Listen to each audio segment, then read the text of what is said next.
Another proud member of the Watam group is the monarch of Opobo Kingdom, His Royal Majesty King Danderson Douglas Jaja, JK5, the Amayanabo of Opobo. As a youth in the 1960s, the king joined the Ejiselem group, one of the leading Watam dance groups of Opobo. As he wrote in his book titled A Dawn Knocking, he noted, Watam gave us a sense of belonging. It served a social function to make people interact better with each other.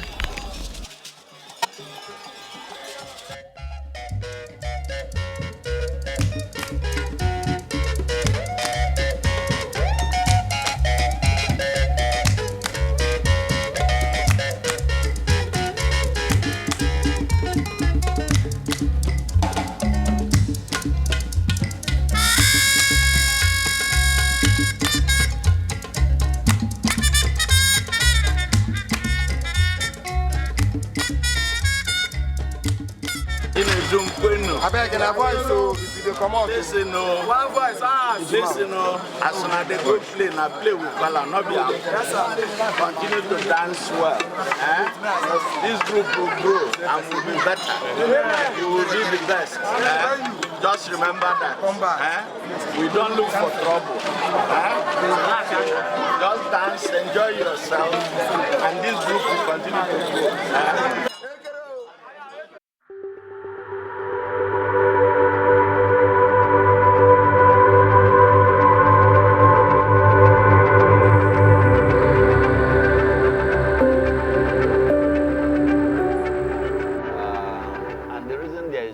Version is because it originated from Ndoki, and a group of Opobo people brought it to Opobo.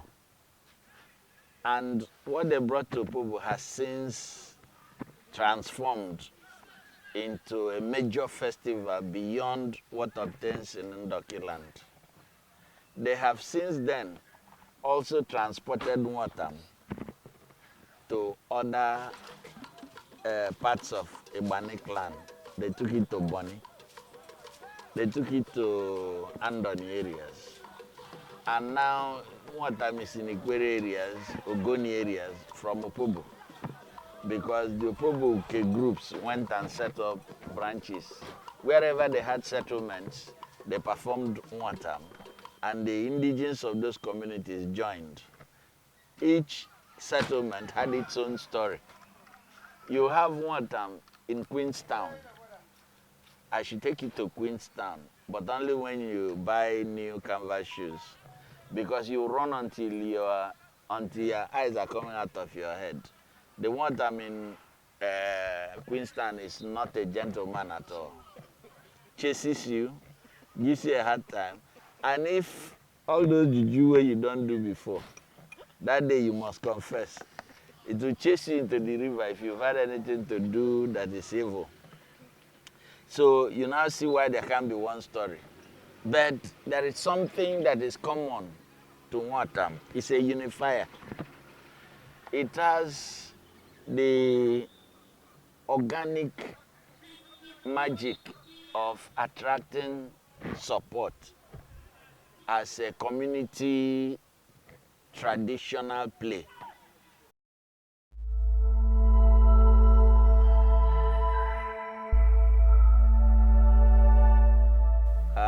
It has also become what you can call a social development force with the structure and performance of the various dance groups around it. Each dance group has its own organization. They have a register of members. They help their members in times of difficulty, in terms of birth, happiness, and death. So it becomes a lifetime support system.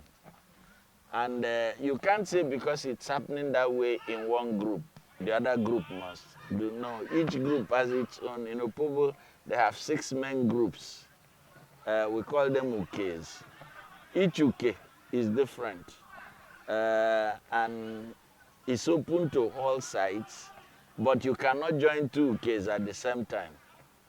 You can only join one.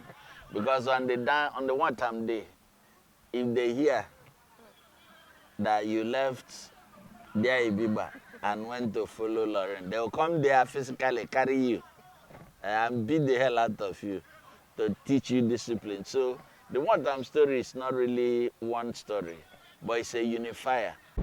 The over 1 month long festivities turned Opobo town into a major tourist attraction, with thousands of holidaymakers trooping into the town. This influx invariably puts a major strain on the amenities of the community, especially housing and utilities such as water and electricity. For instance, there are not enough standard hotels to provide accommodation for a large number of visitors into the town during the holiday period. It's something the local authorities need to look into if Opobo is to become a choice destination and major tourism hub for holiday makers and fun seekers in River State and beyond.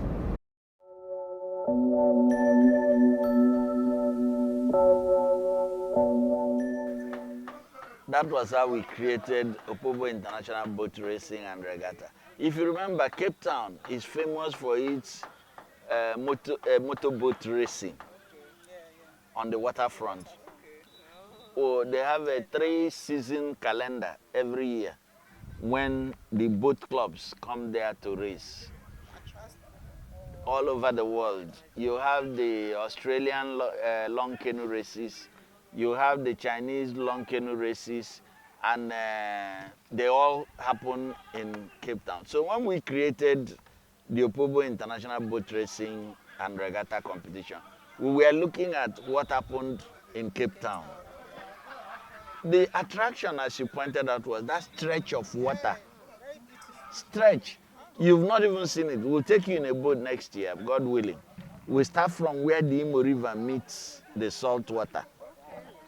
They come together, the two bodies of water, without mixing. You dip your hand to the right, it's salt. You dip it to the left, it's fresh water. So when I came in 2005, we asked ourselves this question you asked. A group of, I had just retired from Shell. A group of colleagues, managers, came from Shell to see the Amanabo of Opobo. And I walked them to the beach. And they said to me, "Okay, you day here. Look, how many miles of water is this?" I said, "This thing stretches from here, from Imo River, straight to the Atlantic." They said, "Are you serious? And you are not doing anything about it?" We said, "Okay, we'll do something." That's how we created OIB. We did a bathymetric survey of that waterway to know the depths at different points so that we could get it registered with the International Boat Racing Federation. Yes, we did. Our dream, which will still come alive by God's grace, is to locate the competition from that freshwater point to hit the Atlantic. In fact, that was how I got King Alfred Dieterspiff to agree to be chairman of OIB. You know, he is a boatman. Anytime you tell him anything on the river, you've got him. Yeah. So we brought him. He went through that river and said, "Boy, this body of water cannot waste." It's about 28 kilometers of water from the Imo River point. I mean, if you see the stretch, open, no fear of who is coming from where. It's so very open and gives you room to race.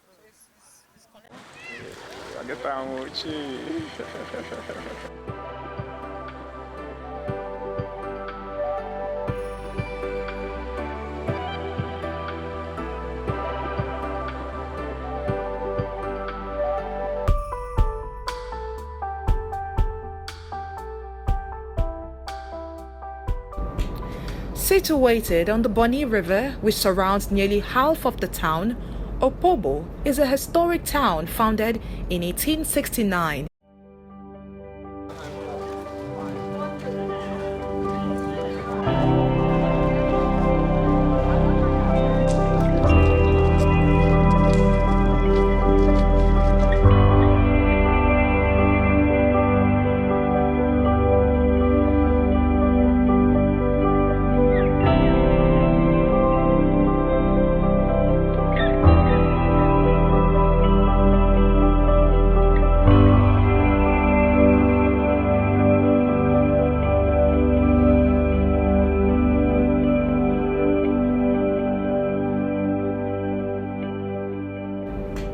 Under King Jaja, Opobo came to be a prominent trading post in the region's palm oil trade.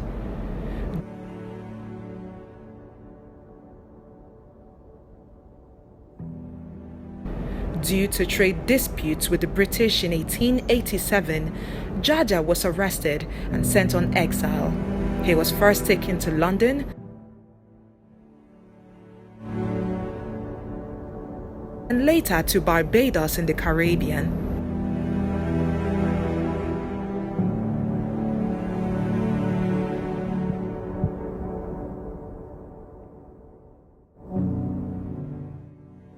He died in 1891 while returning to Opobo from exile.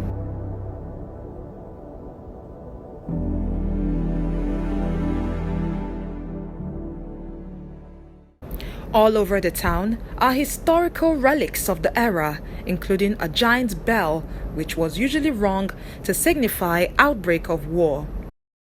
According to residents, whenever there were signs of war coming to the town, the bell would be rung, alerting the townspeople who would immediately prepare for battle.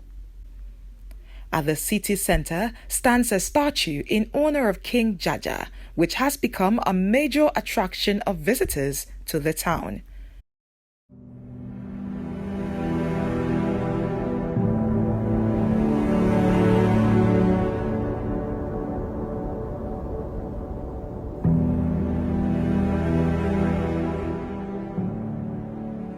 To fight off invaders and enemies of the kingdom were various war canoe houses made up of different families and groups who followed Jaja from Bonny to settle in Opobo.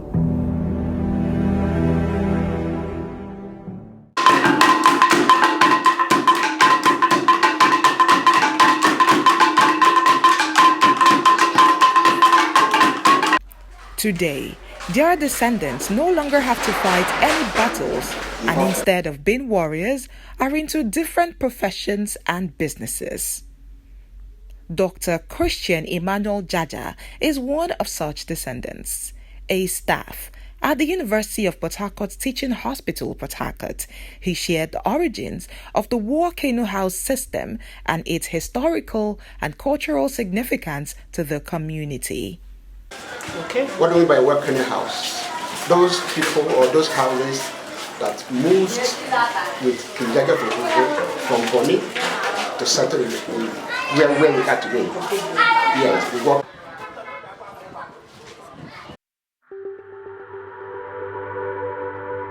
It has had an erosive influence on our people and the way we see ourselves in the mirror. We want to be so Western that when we stand in front of the mirror, we want to hear a black voice and a white face. But gradually we are beginning to regain our senses. In the olden days when we were kids, you will be surprised to know that a number of church people actually led in the dancing of Watam in those days. Even though there were very strong men then in Watam, they did not surrender, people did not surrender that cultural space to those who were interested in mystical engagements. They didn't. There was no exit pressure on cultural participation back then. When the Pentecostalists came into it, it was a different thing. You know, everything they didn't understand, they wanted to destroy. There was the idea that everything traditional was fetish. But the younger generation of Nigerians, Opobo people, Rivers people, say, no, this thing is just a dance. You saw the crowd there, 50% of them are non-Opobo people. They just come. Next year, I'll make sure you dance if you want to dance. You know, if you want to dance. They just make the dresses, keep ready. People come, you dance, you pay a registration fee to dance, you participate and go. That's how national Watam has become in Opobo.